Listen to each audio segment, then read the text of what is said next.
સિંગાપોરની ministry of હેલ્થે 21મી જાન્યુઆરીએ guidelines બહાર પાડી છે કે બાળકોએ કેટલો સોશિયલ મીડિયાનો યુઝ કરવો જોઈએ. તો જો તમે જાણવા માંગતા હોય કે આપણે સિંગાપુરની હેલ્થ મિનિસ્ટ્રીને કેમ ભરોસો કરવાનો, એમની ગાઈડલાઇન્સમાં એમણે શું લખ્યું છે અને બાળકો જો વધારે સ્ક્રીન જોવે તો એમને કેવા કેવા રોગ થઈ શકે, તો એના માટે ધ્યાનથી સાંભળજો. હું તમને એક વાત કહું.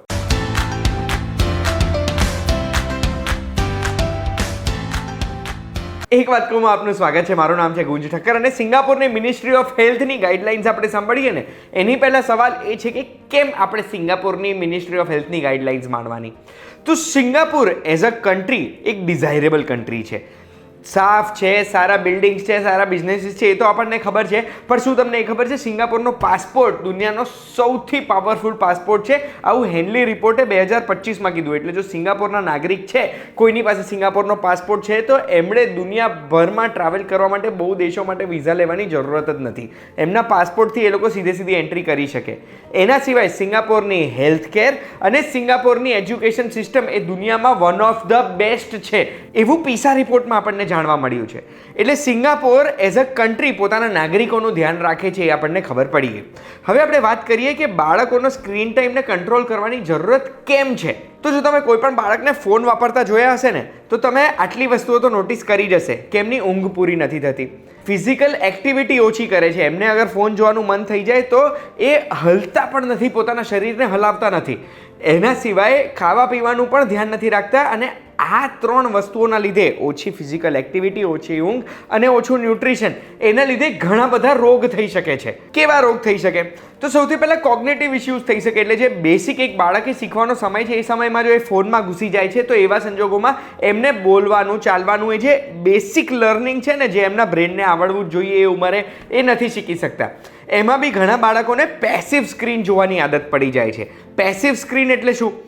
આપણે જે આજે રીલ્સમાં કરીએ છીએ, શોર્ટ્સમાં કરીએ છીએ, એ જ બાળકોનું પેસિવ સ્ક્રીન છે. કે આપણે એ કન્ટેન્ટની સાથે ઇન્ટરેક્ટ નથી કરતા. આપણે કોઈ વિડીયો જોઈને આપણા મગજને વિચારવા માટે મજબૂર નથી કરતા. એવી કોઈ સ્ટોરી નથી જેના માટે આપણે ફ્યુચરમાં ગેસ કરી રહ્યા છે. આપણે બસ જોઈએ જ જઈએ. એવી રીતે બાળકોને સમજ ના પડે એવું કન્ટેન્ટ જે જોવે છે એને પેસિવ સ્ક્રીન વોચિંગ કહેવાય. અને એના લીધે પણ ઘણા ઇશ્યુઝ થઈ શકે.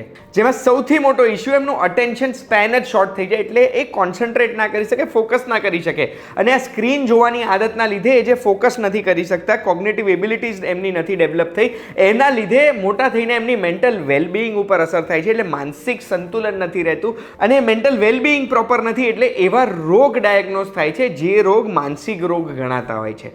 આના સિવાય અગર પ્રોપર ન્યુટ્રિશન નથી મળતું, પ્રોપર ઊંઘ નથી મળતી, તો ઓબેસિટી એટલે મેદસ્વીતા થઈ શકે છે. અને એવા ઘણા બધા રિસર્ચ છે જે કહે છે માયોપિયા થઈ શકે બાળકોને. માયોપિયા એટલે નંબર આવી જવા કે દૂરનું ચોખ્ખું ના દેખાવું. આ બધી સ્ક્રીનના અસરો છે. હવે મેં ડિસ્ક્રિપ્શનમાં એક લિંક મૂકી છે, જેમાં એક વાત કહુંમાં જ મેં ડિટેલમાં વિડીયો બનાવ્યો હતો કે કયા કયા રોગ થઈ શકે અને કઈ રીતે સ્ક્રીન ટાઈમ આપણે ઓછું કરાવી શકીએ. એટલે હું એ વિષય પર ચર્ચા હવે ડિટેલમાં નહીં કરું. હવે આપણે આવીએ મિનિસ્ટ્રી ઓફ હેલ્થે, જે સિંગાપોરની મિનિસ્ટ્રી ઓફ હેલ્થ છે, એમણે કઈ ગાઈડલાઇન્સ આપી છે. તો 18 મહિના સુધીના જે બાળકો હોય ને, એમાં તો એમણે એવું જ કહી દીધું છે કે સ્ક્રીન જોવાની જ નહીં બિલકુલ. એટલે એ કોઈ કાર્ય કરી રહ્યા છે, એ જે રૂમમાં છે એ રૂમમાં બેકગ્રાઉન્ડમાં પણ સ્ક્રીન ના ચાલવી જોઈએ. એમના દેખતા પણ આપણે બી સ્ક્રીન ના વાપરવા જોઈએ.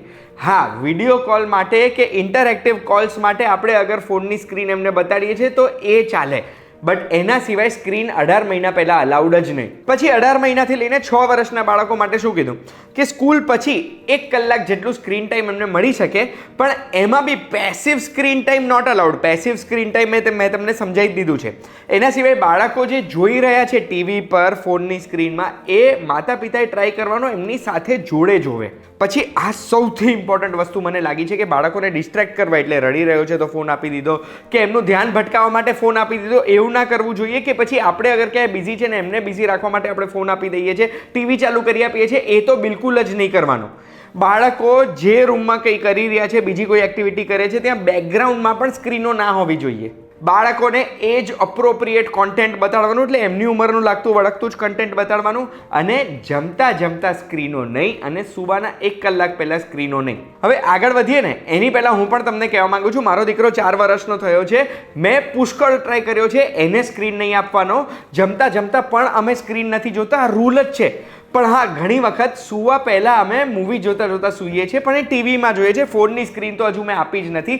તમારું પણ મને તમે જણાવજો કમેન્ટમાં કે શું તમે સ્ક્રીન આપો છો કે નહીં. પછી હવે વાત કરીએ 6 વર્ષથી લઈને 12 વર્ષના બાળકો માટે. તો મિનિસ્ટ્રી ઓફ હેલ્થ સિંગાપુરે એવી ગાઈડલાઈન આપી છે કે 6 થી 12 વર્ષના જે બાળકો છે ને એમને સ્કૂલ સિવાય 2 કલાક સુધીની સ્ક્રીન જોવાની મંજૂરી હોઈ શકે છે. પણ હા, જે આ સ્ક્રીન આપણે આપવાની છે એ આપણે proper plan, proper time table પ્રમાણે આપવાની, જેનાથી એમનો દિવસનો ટાઈમ ના બગડવો જોઈએ. જે સમય લર્ન કરવાનો છે, કંઈક નવી વસ્તુ શીખવાનો છે. એના સિવાય બાળકોને એવી કોઈ મોબાઈલ ડિવાઇસ નહીં આપી દેવાની જે મોબાઈલ ડિવાઇસમાં અનરિસ્ટ્રિક્ટેડ એક્સેસ હોય, કોઈ પણ જોઈ શકે, કંઈ પણ કરી શકે. બાળકો ઓનલાઈન શું જોવે છે, એમને કઈ વસ્તુ જોવી ગમે છે, એના વિશે માતા પિતાએ એમની સાથે કોન્વર્ઝેશન કરવાની, વાતો કરવાની, જેનાથી ખબર પડે એમને શું જોવું ગમે છે. એના સિવાય સોશિયલ મીડિયા તો ભાઈ નો, બિલકુલ સોશિયલ મીડિયા અલાઉડ જ નથી 12 વર્ષ સુધી તો. અને 12 વર્ષ સુધી આ પણ નિયમ છે કે જમતા અને સુવાના 1 કલાક પહેલાં બિલકુલ સ્ક્રીન જોવાની નહીં. સોશિયલ મીડિયામાં હું તમને જણાવવા માંગુ કે આપણે કોઈ પણ ઇન્સ્ટાગ્રામનું પ્રોફાઇલ બનાવવું હોય, ઈમેલ આઈડી બનાવવું હોય, આ બધામાં 13 વર્ષથી નીચેના બાળકોનું આપણે નથી બનાવી શકતા. એટલે આ એક નિયમ આપણને ખબર હોવી જોઈએ કે 13 વર્ષ પહેલાંના બાળકો સોશિયલ મીડિયા યુઝ કરી જ ના શકે. પણ શું 13 વર્ષની ઉંમર બી યોગ્ય ઉંમર છે સોશિયલ મીડિયા વાપરવા માટે? મને નથી લાગતું. અને કદાચ ઓસ્ટ્રેલિયાની સરકારને પણ એ નથી લાગતું. એટલે એક લેજિસ્લેશન, એક નવો કાયદો કદાચ ત્યાં બનવા જઈ રહ્યો છે, જેમાં 16 વર્ષના બાળકોથી નીચેના બાળકો લીગલી સોશિયલ મીડિયા ના વાપરી શકે. આ વિડીયો ખૂબ જ જરૂરી વિડીયો છે. તમારા દરેક ફેમિલી ગ્રુપમાં આ વિડીયો કે આ વિડીયોની માહિતી બેમાંથી એક વસ્તુ જવી જોઈએ. એ તમારી જવાબદારી છે. આવી જ માહિતી જો જોવી ગમે છે તો એક વાત કહું, વીટીવી ગુજરાતી પર જોતા રહેજો. આપણે ફરી મળીશું.